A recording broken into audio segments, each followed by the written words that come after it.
na biso tozana mbala oyo babengi yango mbala lang.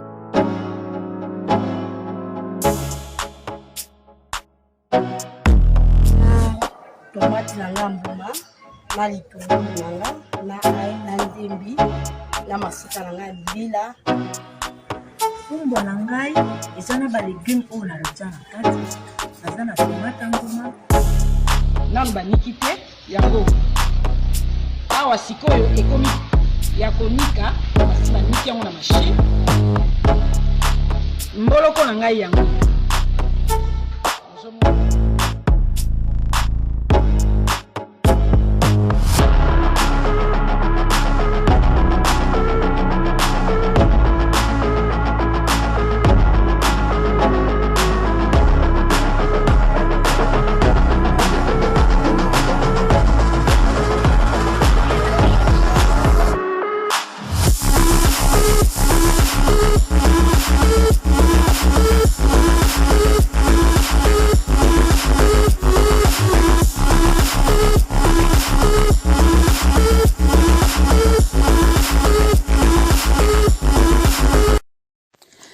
L'émission Moseka de Malheur Moderne vous dit bonjour, bonjour, bonjour, Mbote, balandinios émission Moseka Malheur Moderne, Jambo, Mbote, Mbote. Voilà, aujourd'hui, nous vous proposons une petite recette simple de poisson salé.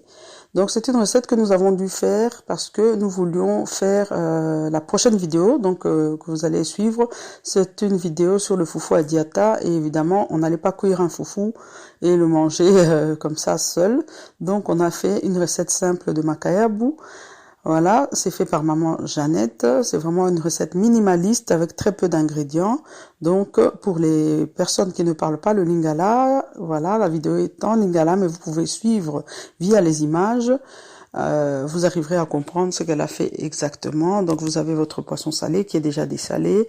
Ensuite, elle montre ce qu'elle a utilisé, juste des jeunes oignons, du poivron, il n'y a pas grand-chose, quoi. Un peu d'huile, et voilà.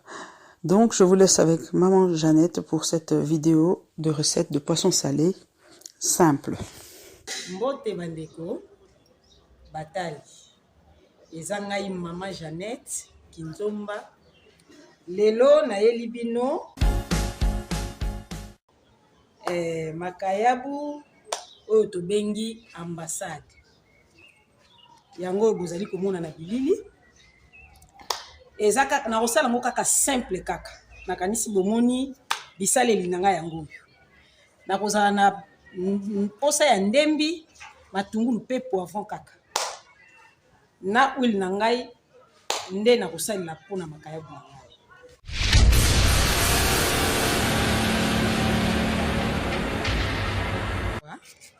nazokata ba légume na nga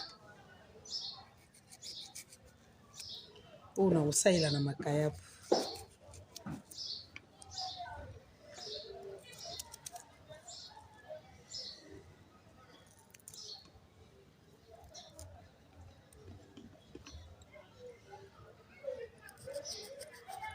bandeko balandi nakanisi bomoni na tie kikalungu na moto sikoyo nalingi natia huile na tie huile mpona kokalinga makayabu na ngai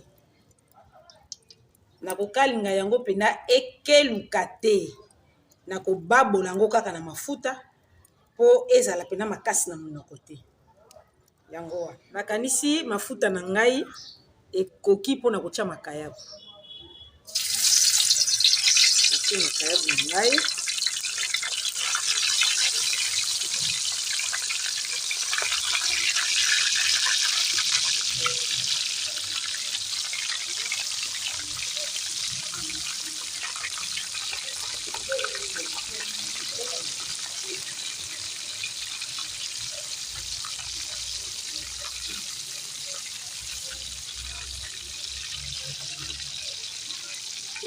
Bonjour papa me. Oyo nalobaki ete makayabu na ngai ekokeluka te naza kaka na posa ezwa kaka moto kaka moke na baloli nalingi ekeluka te yango nabengaki yango eza nango kaka simple ya mindondo te.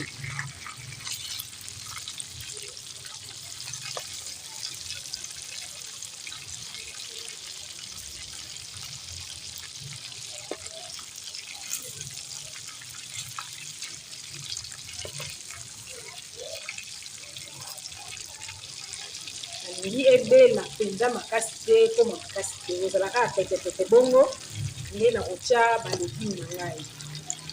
Oyo nakomi kolongola makayabu na ngai, nalobaki ekobela mpenza makasi te.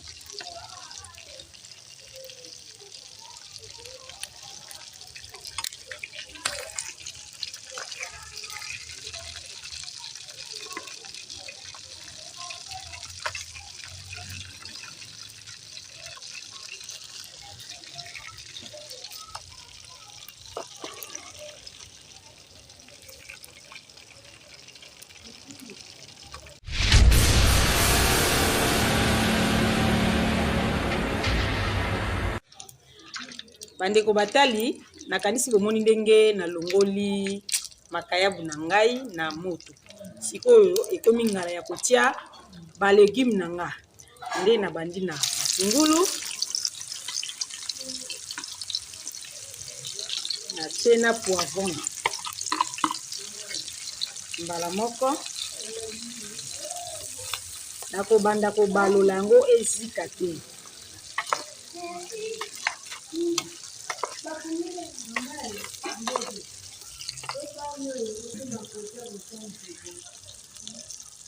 Etokamuke après otia mwa mai moke,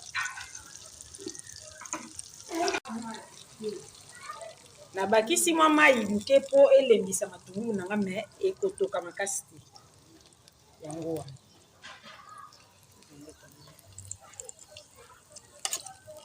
Etoka moke esangana,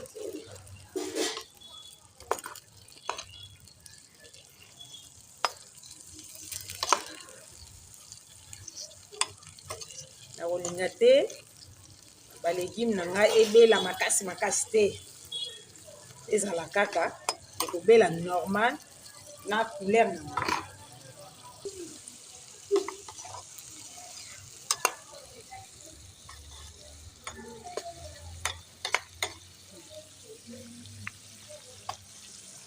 Bandeko balandi, sikoyo nazotia ndembi na ngai.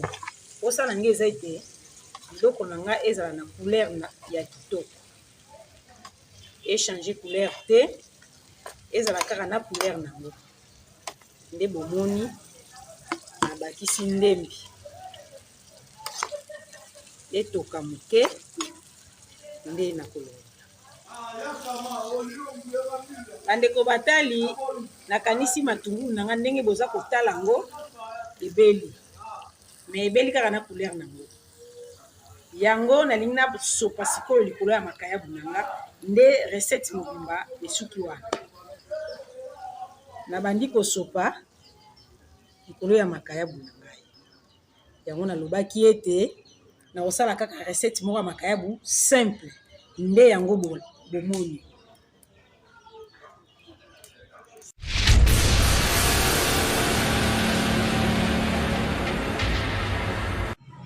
Bandeko balandi, nakanisi bomoni fufu na ngai ya biata nalambaki, yango oyo ebeli ekoliama na makayabu oyo tosalaki. Nakanisi bomoni yango nyonso mibale yango, en tout cas appétissant. Donc olia kitoko eza, kolanda mwindu te, donc olia kitoko eza. Merci, bye.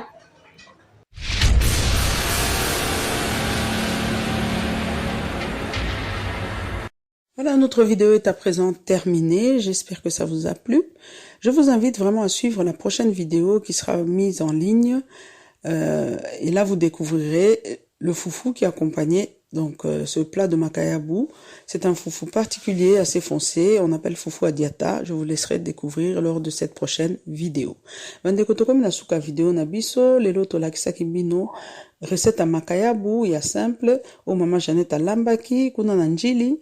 Makayabu wana tosalaki yango po tozobongisa video ya fufu ya diata. Tokokaki ko présenter diata yango moko te po biloko mingi to présentaka to proposaka bandeko mosusu bakoki kolia yango. Donc bato balingaki kolia yango tomonaki malamu kotiela bango mwa makayabu wana. Voilà tokutani bala sima. En tout cas, na osenga soutien na bino, botikelanga moi like, moi commentaire à bien et salaka bien, commentaire à gentil, commentaire à politesse, commentaire à bolingo. Donc ce qu'on a remarque, bongisa kaka façon ko lobelango pour etuka mitema te. Voilà, de toute façon, ba commentaire o ya mabe tolongo la rango parce que awa eza plateforme te ya mafinga ni ya ko déverser ba mauvaise éducation. Kolo batela bino nyonso bipai bozwami na pesi susu merci makasi na maman Jeannette oyo a bongisaki elubu ya lelo.